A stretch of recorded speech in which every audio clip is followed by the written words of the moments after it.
শেখ হাসিনাকে ফেরাতে ইন্টারপোলের red notice জারির প্রক্রিয়া শুরু।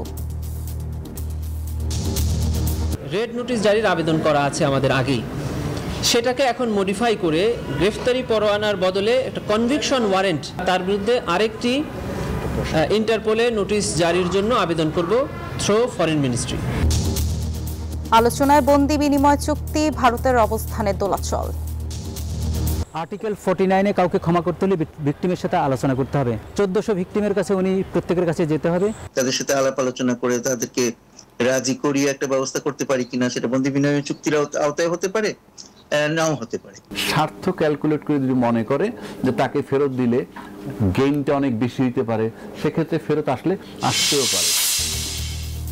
শেখ হাসিনার রায় নিয়ে আন্তর্জাতিক সংস্থাগুলোর মিশ্র প্রতিক্রিয়া। গুরুত্বপূর্ণ মুহূর্ত বললেও মৃত্যুদণ্ডাদেশে জাতিসংঘের অসন্তোষ।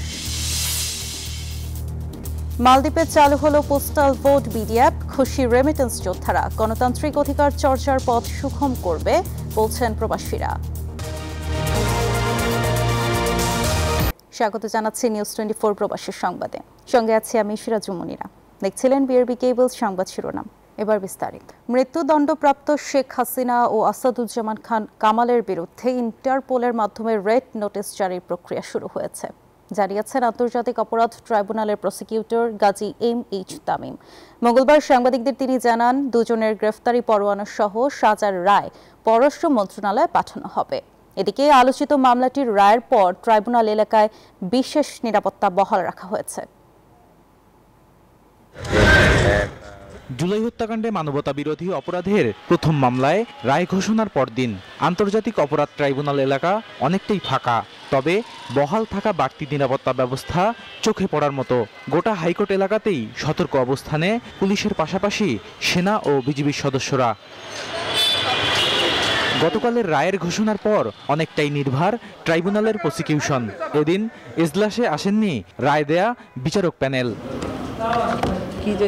মঙ্গলবার দুপুর নাগাদ সাংবাদিকদের মুখোমুখি ট্রাইব্যুনালের প্রসিকিউটর গাজী MH তামিম বলেন, রায়ের সত্যায়িত অনুলিপি হাতে পাওয়ার পরই জেলা ম্যাজিস্ট্রেট ও চৌধুরী আব্দুল্লাহ মামুনের কাছে পাঠানো হবে। রায় তো কালকে প্রদান করা হয়েছে, এখন এই রায়ের কিছু অফিসিয়াল কার্যক্রম থাকে, সেগুলো সম্পন্ন হলেই রায়গুলো যথাযথ কর্তৃপক্ষের কাছে চলে যাবে। এই রায় 3টি জায়গায় যাবে, একটা হলো প্রসিকিউশন অফিস, একটা হলো উপস্থিত আসামির কাছে, আর একটা হলো ডিস্ট্রিক্ট ম্যাজিস্ট্রেটের কাছে। ঐতিহাসিক মামলাটিতে শেখ হাসিনা সহ মৃত্যুদণ্ড পাওয়া আসামিদের দেশে ফিরিয়ে রায় কার্যকর করতে ইন্টারপোলের সহযোগিতা নেয়ার কথাও জানান এই আইনজীবী। যে দুজন আসামি পলাতক আছে তাদের বিরুদ্ধে একটি গ্রেফতারি পরোয়ানার কপি সহ রেড নোটিশ জারির আবেদন করা আছে আমাদের আগেই, সেটাকে এখন মডিফাই করে গ্রেফতারি পরোয়ানার বদলে একটা কনভিকশন ওয়ারেন্ট, এই কনভিকশন ওয়ারেন্ট বা সাজার পরোয়ানা মূলে আমরা তার বিরুদ্ধে আরেকটি ইন্টারপোলে নোটিশ জারির জন্য আবেদন করব থ্রু ফরেন মিনিস্ট্রি। এদিন ট্রাইব্যুনাল 2-এ জুলাই শহীদ আবু সাইদ হত্যাকাণ্ডের মামলায় 15তম দিনের সাক্ষ্য গ্রহণ অনুষ্ঠিত হয়। বদরুল আলম শাওন, নিউজ 24, ঢাকা। ফাঁসির রায়ের হুলিয়া মাথায় নিয়ে কি করার আছে পলাতক সাবেক প্রধানমন্ত্রী শেখ হাসিনার? আইনজীবীরা বলছেন, তার সামনে একটি পথই খোলা, 1 মাসের মধ্যে দেশে ফিরে আদালতে আত্মসমর্পণ এবং ট্রাইব্যুনালের রায়ের বিরুদ্ধে আপিল করা। তেমনটা না হলে রায় কার্যকর করতে বন্দি বিনিময় চুক্তি বা ইন্টারপোলের মাধ্যমে শেখ হাসিনাকে ভারত থেকে দেশে ফেরানোর চেষ্টা করতে পারে অন্তর্বর্তী সরকার। বিস্তারিত জানাচ্ছেন মাসুদ সুমন। 18 কোটি মানুষের সব ধরনের অধিকার হনন করে দীর্ঘ 16 বছর দেশ শাসন করা প্রভাবশালী শেখ হাসিনা এখন মানবতা বিরোধী অপরাধের দায়ে ফাঁসির আসামি। তার বিরুদ্ধে হত্যা মামলা সহ আরও অন্তত 600 মামলা প্রক্রিয়াধীন। ঠিক এমন পরিস্থিতিতে কি করতে পারবেন মৃত্যুদণ্ডপ্রাপ্ত আসামি শেখ হাসিনা? ট্রাইব্যুনাল অ্যাক্ট 1973 অনুযায়ী রায়ের বিরুদ্ধে সংক্ষুব্ধ ব্যক্তি উচ্চ আদালতে আপিল করতে পারবেন, তবে সেই আপিল করতে হবে 30 দিনের মধ্যে।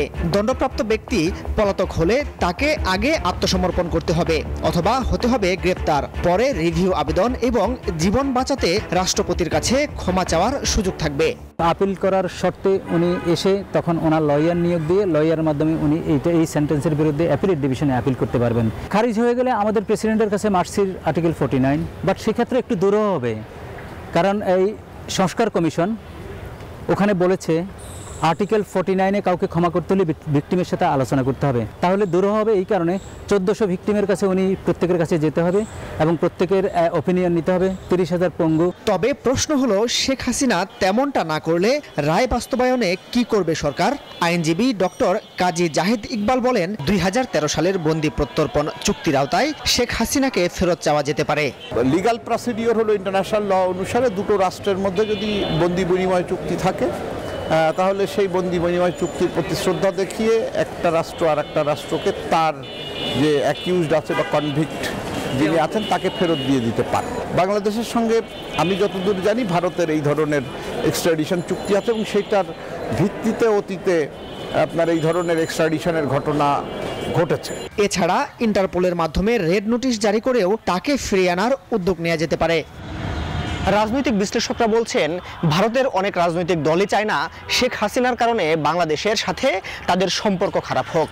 ফলে কূটনৈতিক তৎপরতা বৃদ্ধি করলে শেখ হাসিনাকে ফিরিয়ে আনা সম্ভব। মাসুদ সুমন, নিউজ 24, ঢাকা। ভারত শেখ হাসিনাকে বাংলাদেশে ফেরত পাঠাবে কিনা তা নিয়ে চলছে তুমুল আলোচনা। আইনজীবী ও বিশ্লেষকরা বলছেন, ভারত বোধহয় সে পথে হাঁটবে না। সে ধারণা এখন পর্যন্ত প্রবল। তারা বলছেন, শেখ হাসিনাকে ফেরত দেয়া ভারতের কাছে রাজনৈতিক পরাজয়ের মতো, তাই দিল্লি হয়তো অবস্থান বদলাবে না। এমন অবস্থায় দুদেশের মাঝে স্বাভাবিক সম্পর্ক ও বোঝাপড়া বাড়ানোর উপর জোর দিচ্ছেন তারা। প্রমোদ চৌধুরীর প্রতিবেদন। বাংলাদেশ ও ভারতের মধ্যে রয়েছে প্রত্যর্পণ চুক্তি, যার আওতায় দণ্ডপ্রাপ্ত আসামিদেরকে ফেরত চাওয়া যায়। সাবেক প্রধানমন্ত্রী শেখ হাসিনা ও সাবেক স্বরাষ্ট্রমন্ত্রী আসাদুজ্জামান খান কামালের মৃত্যুদণ্ড হওয়ায় এই চুক্তিটি আবারও আলোচনায়, কারণ দুজনই পালিয়ে আছেন ভারতে। চুক্তি থাকলেও চাইলেই কি তাদের ফেরত পাওয়া যাবে, সেখানেই উঠছে প্রশ্ন। চুক্তিতে বলা আছে, যাকে হস্তান্তরের অনুরোধ জানানো হবে তার বিরুদ্ধে আনা অভিযোগ যদি রাজনৈতিক হয় তবে সেই অনুরোধ খারিজ করা যেতে পারে। আর এমন ধারাই তৈরি করছে সংশয়। অনেকে মনে করেন, শেখ হাসিনাকে ফেরত দেয়া ভারতের জন্য রাজনৈতিক পরাজয়ের মতো, তাই দণ্ডপ্রাপ্ত সাবেক প্রধানমন্ত্রীকে ফেরত পাওয়ার সম্ভাবনা কম। আপনি যদি বলেন আমাকে যে ফেরত দেবে কি দেবে না, এটা আমি পরিষ্কারভাবে বলতে পারি যে দেয়ার ইজ নো চান্স।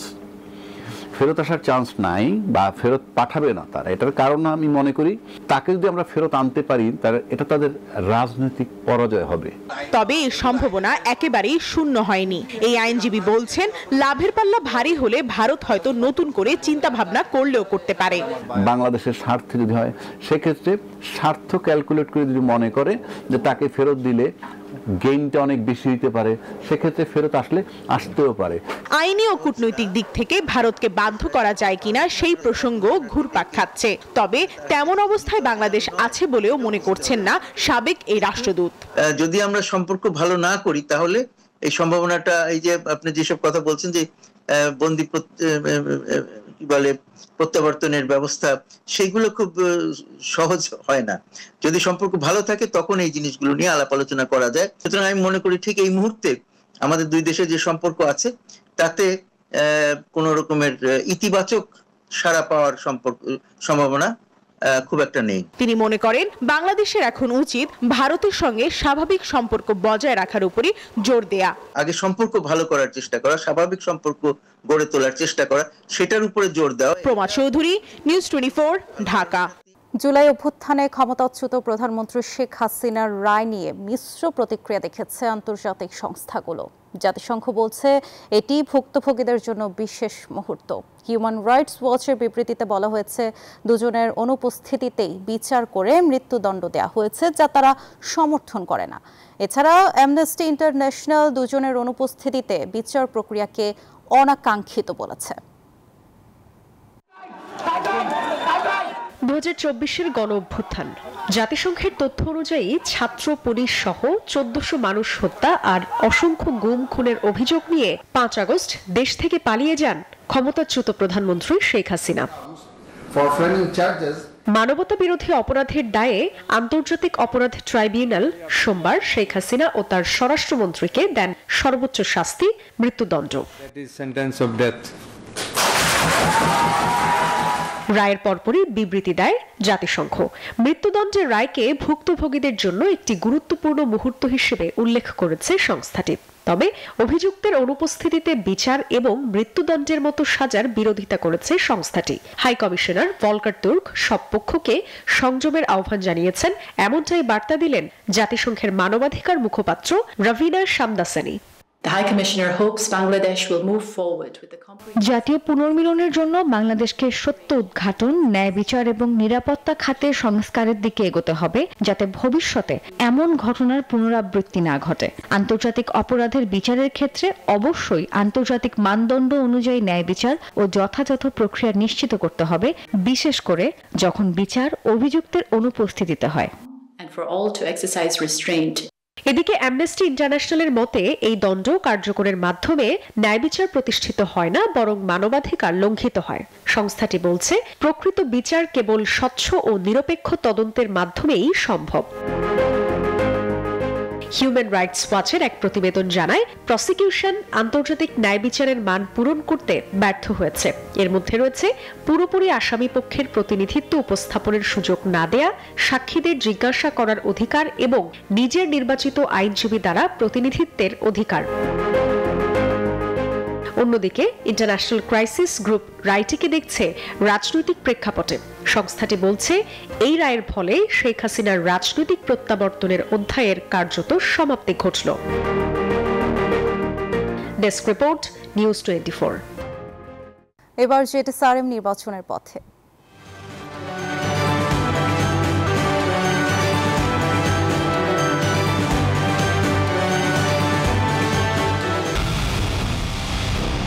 পুরো দেশের মুখে হাসি ফোটাতে নিজেকে হতে হয় স্ট্রং, আর মনোবল হতে হয় স্পার্ক জিরো। জেটিএসআরএম 25 বছরের পথ চলায় নিরাপদে রাখার প্রত্যয়ে। পোস্টাল ভোট বিডি অ্যাপ বৈশ্বিক গণতন্ত্রের দুয়ার খুলে দিচ্ছে বলে জানিয়েছেন প্রধান নির্বাচন কমিশনার AMM নাসির উদ্দিন। 143 দেশের প্রবাসীকে ভোটের আওতায় আনতে পোস্টাল ভোট বিডি অ্যাপের উদ্বোধন করে তিনি কথা জানান। তবে প্রবাসী ভোটারদের অনলাইন নিবন্ধনকে একটি বড় চ্যালেঞ্জ হিসেবে দেখছে নির্বাচন কমিশন। প্রবাসীগণ শোনেন দিয়ামুন, পোস্টাল ভোটের কথা এখন করিব বর্ণন। এবারই প্রথম পোস্টাল ব্যালটে ভোট দিতে পারবেন প্রবাসীরা। আইনে পোস্টাল ব্যালটের বিধান থাকলেও এতদিন তার বাস্তবায়ন হয়নি। প্রার্থী তালিকা চূড়ান্ত হওয়ার পরে এবং নির্বাচনের 3 সপ্তাহ আগেই পোস্টাল ব্যালট পৌঁছাবে প্রবাসীদের কাছে। নির্বাচনের 2.5 সপ্তাহ আগে পোস্টাল ব্যালটে ভোট দিয়ে ডাকযোগে পাঠিয়ে দিতে হবে। ম্যানুয়ালি ভোট পাঠানো গেলেও রেজিস্ট্রেশন করতে হবে অনলাইনে। আর সেই রেজিস্ট্রেশন করার অ্যাপেরই উদ্বোধন হলো মঙ্গলবার নির্বাচন কমিশন সচিবালয়ে। নির্বাচন কমিশন জানায়, পুরো প্রক্রিয়াটি ভোটার, রিটার্নিং অফিসার ও ইসি মনিটর করতে পারবে। তারা জানান, উদ্যোগটি ব্যয়বহুল। ডাক বিভাগের সাহায্যে একটি ভোট নিতে 700 টাকা খরচ হবে। তবে কুরিয়ার সার্ভিসের মাধ্যমে ভোট নিতে গেলে খরচ পড়ত জন প্রতি 5000 টাকা। যখন প্রার্থী তালিকা চূড়ান্ত হয়ে যাবে, যেটা সাধারণত 3 সপ্তাহ আগে হয়, 21 দিন আগে, তখন তিনি তার মোবাইলে বা ওয়েবসাইটে দেখতে পাবেন যে সংশ্লিষ্ট আসনে চূড়ান্ত প্রার্থী তালিকা কি এবং তাদের কি কি প্রতীক বরাদ্দ করা হয়েছে। এটা দেখার পরে তিনি প্রতীকের পাশে, তার পছন্দের প্রতীকের পাশে ভোট দিবেন। এনরোলমেন্ট করার জন্য একটা ইন্টারন্যাশনাল মোবাইল নাম্বার ও 100 দেশের মোবাইল নাম্বার প্রয়োজন হবে। এই মোবাইল নাম্বারটা 100 ভোটারের ইউজার নেম হিসাবে পরবর্তীতে ব্যবহার হবে। কিউআর কোডের মাধ্যমে সফটওয়্যার একজনের পরিচিতি নিশ্চিত করবে। এই কিউআর কোডের আরেকটা উদ্দেশ্য আছে, যে কোনো ভোটার তার ব্যালটের অবস্থান ট্র্যাক করতে পারবেন। এই অ্যাপের উন্মোচনকে গণতন্ত্রের ইতিহাসে এক অনন্য সংযোজন বলে মনে করছেন প্রধান নির্বাচন কমিশনার। প্রবাসী বাংলাদেশিরা যেমন অর্থনৈতিক নাগরিকত্বে অবদান রাখছেন, তেমনি গণতান্ত্রিক নাগরিকত্ব তাদের অংশগ্রহণ অপরিহার্য। তাদের ভোটের মাধ্যমে গণতন্ত্রের ভিত্তি হবে আরো বিস্তৃত, আরো প্রতিনিধিত্বশীল এবং আরো শক্তিশালী। অ্যাপটিকে আন্তর্জাতিক পর্যায়ে নিয়ে যেতে সবার সহযোগিতা চেয়েছে নির্বাচন কমিশন। আমরা সেই স্লো এন্ড স্টেডি অন্তরা বিশ্বাস, নিউজ 24, ঢাকা। মালদ্বীপে প্রবাসীদের জন্য চালু হলো পোস্টাল ভোট বিডি অ্যাপ। ফলে আসন্ন জাতীয় নির্বাচনে পোস্টাল ব্যালটের মাধ্যমে ভোটাধিকার প্রয়োগের সুযোগ পাচ্ছেন তারা। এতে খুশি মালদ্বীপ প্রবাসীরা। বলেন, এটি তাদের গণতান্ত্রিক অধিকার চর্চার পথ আরও সহজ সুগম করবে। মালদ্বীপ থেকে ইমরান তালুকদারের তথ্যচিত্রে বিস্তারিত ডেস্ক রিপোর্টে। 18 নভেম্বর বিশ্বের অন্যান্য দেশের মতো পোস্টাল ভোটার বিডি প্ল্যাটফর্ম উদ্বোধন উপলক্ষে মালদ্বীপ থেকেও হাই কমিশন সহ বিভিন্ন সামাজিক ও রাজনৈতিক সংগঠনের নেতৃবৃন্দ অনলাইনে যোগ দেন। প্রবাসীরা মনে করছেন পরবাসে থাকলেও নিজ দেশের নির্বাচনী প্রক্রিয়ায় অংশ নিতে পারা গর্বের এবং আনন্দের বিষয়। তাদের আশা এই ব্যবস্থার মাধ্যমে ভবিষ্যতে প্রবাসী ভোটাররা নির্বাচনে অংশগ্রহণে আরো আগ্রহী হবেন। পোস্টাল বিডি অ্যাপ উদ্বোধন করেছে, কিভাবে প্রবাস থেকে নিবন্ধিত হয়ে ভোট দেওয়া যায় এই জিনিসটা আমরা মূলত জেনেছি। এটা আমরা আমাদের মালদ্বীপ প্রবাসী এবং কি সাংগঠনিকভাবে আমরা জিনিসটা প্রবাসীদের মাধ্যমে জানিয়ে দিব, যাতে প্রবাসীরা নিবন্ধিত হয়ে খুব ভালোভাবে সহজভাবে যাতে ভোট দিতে পারে, আমরা এটা সবার মাঝে পৌঁছাই দিব। এতে আমরা প্রবাসীরা খুবই আনন্দিত। আর এটা কেন্দ্রবিন্দু যারা ছিল, যাদের আন্দোলনের কারণে আজকে আমাদের এই প্রচেষ্টা, আমাদের অধিকার সফল হয়েছে, তাদেরকে আমি ধন্যবাদ জানাই, বাংলাদেশ হাই কমিশনকে ধন্যবাদ জানাই।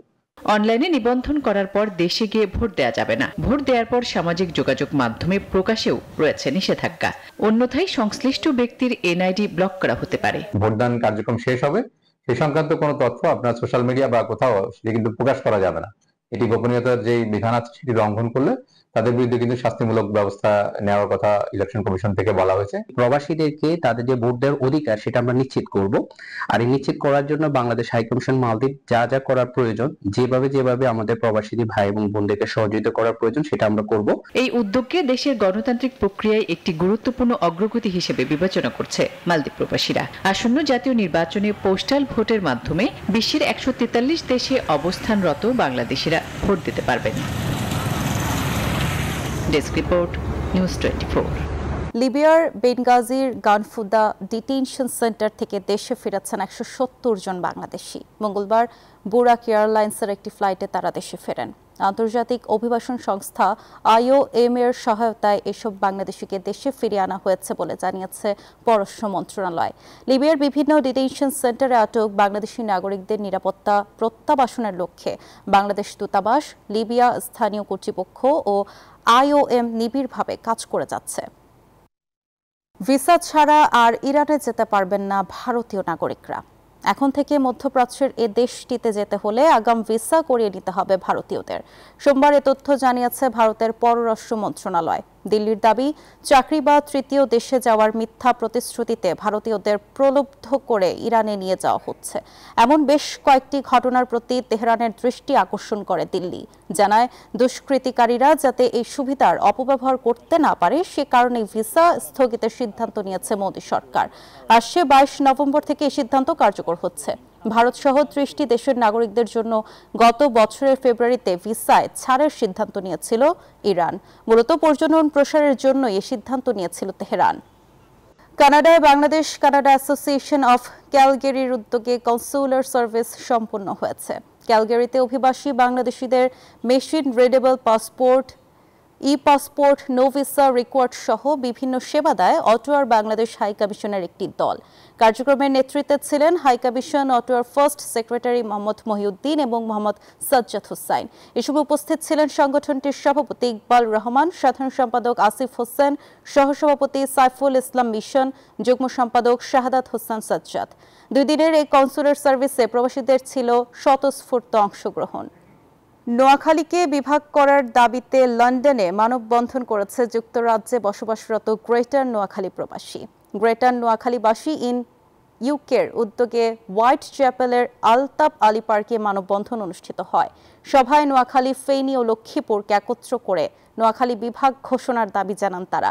আজাদ হোসাইনের পরিচালনায় মানববন্ধনে সমাপনী বক্তব্য রাখেন নোয়াখালী জেলার কোঅর্ডিনেটর আতাউল্লাহ ফারুক, লক্ষ্মীপুর জেলা কোঅর্ডিনেটর ডক্টর মনোয়ার হোসেন, ফেনী জেলা কোঅর্ডিনেটর আবু নাসের মোহাম্মদ মুজাহিদ।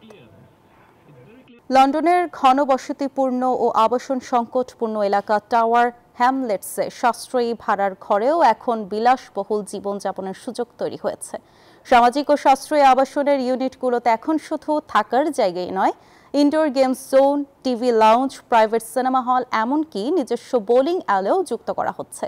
সাধারণ ও নিম্ন আয়ের মানুষকে আধুনিক জীবনযাপনের অভিজ্ঞতা দেয়াই এর লক্ষ্য। টাওয়ার হ্যামলেটস কাউন্সিলের রেজিস্টারে বর্তমানে প্রায় 29,000-এর বেশি মানুষ আবাসনের জন্য অপেক্ষমান। জাতীয় সংসদ নির্বাচনে প্রবাসী ভোটারদের অংশগ্রহণ সহজ করা এবং ভোটাধিকার প্রয়োগে উৎসাহিত করার লক্ষ্যে লন্ডনে সেমিনার অনুষ্ঠিত হয়েছে।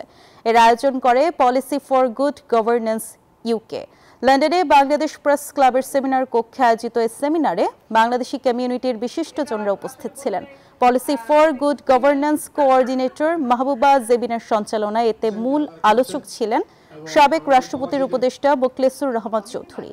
প্যানেল আলোচক ছিলেন ব্যারিস্টার মাহবুবুর রহমান, ব্যারিস্টার মেহনাজ মান্নান সহ অনেকে।